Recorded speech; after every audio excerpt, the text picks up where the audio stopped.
Ровно 100 лет назад, 16 марта 1922 года, было основано постоянное представительство республики в Москве. В день столетия постпредства якутяне почтили память первого постпреда, одного из основателей СССР Максима Кировича Амосова.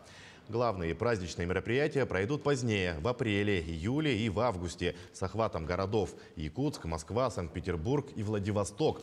А в сентябре в Большом театре жителям и гостям столицы представят спектакль «Нюргун-Ботур».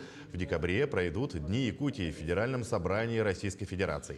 Добавим, что к столетию постпредства также будут презентованы книга, альбом и документальный фильм.